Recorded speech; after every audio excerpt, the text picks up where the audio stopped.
प्रिय विद्यार्थियों, आज हम पॉलिटिकल साइंस की इंटरडिसिप्लिनरी अप्रोच में पॉलिटिकल साइंस और geography and political science and psychology के अंतर विषयात्मक संबंधों का अध्ययन करेंगे। जैसा कि आप सबको स्पष्ट है कि इस दृष्टिकोण के अंतर्गत यह माना गया कि राजनीति विज्ञान को और अधिक समृद्ध बनाने के लिए और समाजोपयोगी बनाने के लिए और उसके निष्कर्षों को वैज्ञानिक तरीके से स्पष्ट करने के लिए यह आवश्यक है कि राजनीति विज्ञान अन्य विषयों के साथ में अंतर संबंध को रेखांकित करे एवं अन्य विषयों की जो उपलब्धि है वो राजनीति विज्ञान को नीति निर्माण में और दिशा निर्देश देने में अधिक कारगर सिद्ध हो पाएगी। ठीक इसी प्रकार राजनीति विज्ञान की जो उपलब्धियाँ, जो दिशाएं और जो प्रेरणाएं हैं वो अन्य विषय के लिए भी उतनी ही समीचीन हो सकती है। पॉलिटिकल साइंस और ज्योग्राफी का संबंध इससे भी स्पष्ट है कि अब जियोपॉलिटिक्स के नाम से न केवल बहुत अधिक संस्थान खुलने लग गए हैं, विषय के रूप में, एक स्वतंत्र विषय के रूप में इसका अध्ययन कराया जाता है, बल्कि इंटरनेशनल डायलॉग में भी जियोपॉलिटिक्स को एक मेजर फैक्टर के रूप में इंटरनेशनल रिलेशंस का डिसाइडिंग फैक्टर माना जा रहा है। जियोपॉलिटिक्स अर्थात ज्योग्राफी और पॉलिटिक्स ऐसा विषय जो ये मानकर चलता है कि ज्योग्राफी किसी भी राष्ट्र की उसकी जो सिचुएशन है, ज्योग्राफिकल जो उसकी सिचुएशन है, उसका प्रभाव उसके न केवल नेबरिंग कंट्रीज़ पे अपितु उससे दूर के रहने वाले कंट्रीज़ के रिलेशंस पर भी पड़ता है। कारण आप देख सकते हैं, अक्सर हम अभी इन दिनों न्यूज़पेपर में पढ़ रहे हैं नेपाल और भारत का मैप पॉलिटिक्स, चीन की और भारत की मैप पॉलिटिक्स।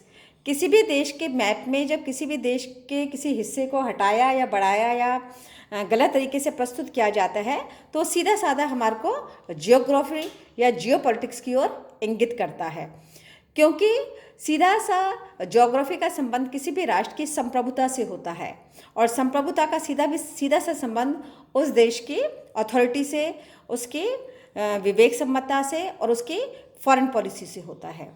इसीलिए पॉलिटिकल साइंस में जब हम इंटरनेशनल रिलेशंस को डिस्कस करते हैं, वो इंटरनेशनल रिलेशंस नेबरिंग कंट्रीज़ को लेकर भी हो सकते हैं, वो इंटरनेशनल डिस्टेंट रिलेशनशिप्स को भी लेकर हो सकते हैं। उसमें जो फ्रंटियर्स होते हैं वो और जो बॉर्डर्स होते हैं किसी भी तरीके के, चाहे वो वाटर से रिलेटेड हों, एयर से रिलेटेड हो, लैंड फ्रंटियर्स हों, वो सब किसी ना किसी रूप में पास के या पड़ोसी राष्ट्रों के साथ भी आपके संबंधों को प्रभावित करते हैं, क्योंकि इसका सीधा सा संबंध उस देश की फॉरेन पॉलिसी से, उसके ट्रेड से और उसके डिफेंस से होता है, डिफेंस सिस्टम से होता है, उसकी विदेश नीति से, उसके व्यापार से और उसके सुरक्षा तंत्र से होता है। चूँकि राजनीति विज्ञान नीति निर्माण में इन तीनों चीज़ों को डील करता है, तो फॉरेन पॉलिसी बनाते हुए, ट्रेड करते हुए और अपना डिफेंस मैकेनिज्म डेवलप करते हुए वो देखता है कि सबसे पहले उसके बॉर्डर्स की रक्षा होनी चाहिए, और बॉर्डर्स का सीधा संबंध किससे आता है? ज्योग्राफी से आता है। इसलिए राजनीति विज्ञान में ज्योग्राफी का अध्ययन बहुत अधिक महत्वपूर्ण माना जाता है और जियोपॉलिटिक्स के तहत नए ऑर्गेनाइजेशन अस्तित्व में आना और जियोपॉलिटिक्स के अंतर्गत ही ट्रेड का डिसाइड किया जाना भी इस बात की ओर इंगित करता है कि पॉलिटिकल साइंस और ज्योग्राफी इंटरनेशनल रिलेशंस में तीन तरीके से अपना रोल प्ले कर रहे हैं। चूँकि डिफेंस में है तो सिक्योरिटी है तो सिचुएशन, ज्योग्राफिकल सिचुएशन इम्पॉर्टेंट हो जाती है। इससे क्या चीज़ डिसाइड होती है? इससे बैलेंस ऑफ पावर बनाने में सहायता मिलती है और पावर पॉलिटिक्स को ध्यान में रखकर पॉलिसीज़ का निर्माण किया जा सकता है। पावर पॉलिटिक्स और बैलेंस ऑफ पावर दोनों का ही केंद्र डिफेंस है और डिफेंस का सीधा साधा संबंध किसी भी राष्ट्र की ज्योग्राफी से होता है। दूसरा सब्जेक्ट है पॉलिटिकल साइंस और साइकोलॉजी। साइकोलॉजी क्या है? साइकोलॉजी मूल रूप से किसी भी व्यक्ति की मानसिकता को समझने, उसका अध्ययन करने, उसके विचार करने, अनुभव करने और इच्छा को अभिव्यक्त करने की क्षमता का एनालिसिस है। कोई भी व्यक्ति कैसे सोचता है, कैसे व्यवहार करता है, कैसे अनुभव करता है, उसका अध्ययन करने का जो विषय है उसको हम मनोविज्ञान के रूप में पढ़ते हैं। तो इसी क्षमता का प्रभाव किस पर पड़ता है? पॉलिटिकल साइंस पे पड़ता है। क्यों? क्योंकि व्यक्ति जो सोचता है वही उसकी निर्णय शक्ति को और उसकी प्रभाविकता को स्पष्ट करता है। तो psychology basically who understands and observe the minds of their people in their country. कोई भी मनोविज्ञान किसी राष्ट्र का मनोविज्ञान या किसी स्थान विशेष का मनोविज्ञान उस स्थान के लोगों की मानसिकता को समझने में सहायक होता है। अब इसका राजनीति विज्ञान से क्या संबंध है? राजनीति विज्ञान का संबंध सीधा साधा किससे है? स्टेट से है। स्टेट क्या करता है? इंडिविजुअली या एकाकी रूप से स्टेट कार्य नहीं करता। स्टेट का संबंध किससे हो जाता है? व्यक्ति से, लोगों से, मास से, पब्लिक से, जनता से। तो यहाँ एक व्यक्ति की मानसिकता का अध्ययन तो हम करते हैं साइकोलॉजी में, लेकिन जब हम बहुत सारे व्यक्तियों की मानसिकता को प्रभावित करते हैं तो हम मास साइकोलॉजी का अध्ययन करते हैं। किसमें? पॉलिटिकल साइंस में। क्योंकि ये जो मास साइकोलॉजी होती है, इसी के द्वारा हम अंडरस्टैंड करते हैं कि कोई भी व्यक्ति प्रोटेस्ट और प्लीज को कैसे अंडरस्टैंड करता है और कैसे रिसीव करता है।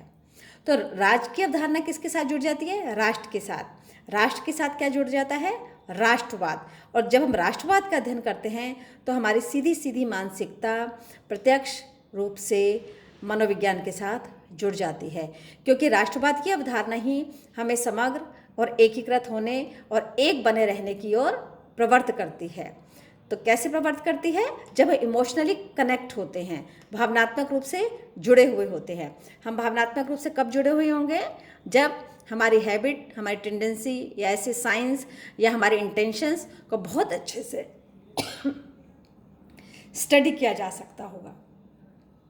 तो बेसिकली जहाँ राजनीति विज्ञान लॉजिक की बात कर रहा है, साइकोलॉजी रीजन की बात करता है, लेकिन रियल में हम पॉलिटिकल साइंस में भी मास साइकोलॉजी को समझने का प्रयास करते हैं। और ये मास साइकोलॉजी एक समूह का जो मनोविज्ञान होता है, उसके अध्ययन से हम व्यक्ति के या मतदाता के या किसी राजनीतिक दल के या दबाव समूह के भी मनोविज्ञान का अध्ययन कर सकते हैं। इस प्रकार राजनीति विज्ञान मनोविज्ञान से और मनोविज्ञान राजनीति विज्ञान से अंतर संबंध रखता है, उसको प्रभावित करता है। साइकोलॉजी के विषय को विशेष महत्व देते हुए बेजहॉट ने, ग्राहम बेलास ने, मैकडल ने, एमिल टर्फे ने, दुर्खीम ने और ली वॉन ने भी मनोविज्ञान के अध्ययन को राजनीति विज्ञान की दृष्टि से बहुत महत्वपूर्ण माना है। यहाँ हमें यह स्पष्ट होना चाहिए कि व्यक्ति के मनोविज्ञान के अध्ययन से हम अधिक सटीक, सही नीतियाँ बनाने की ओर प्रवृत्त हो सकते हैं।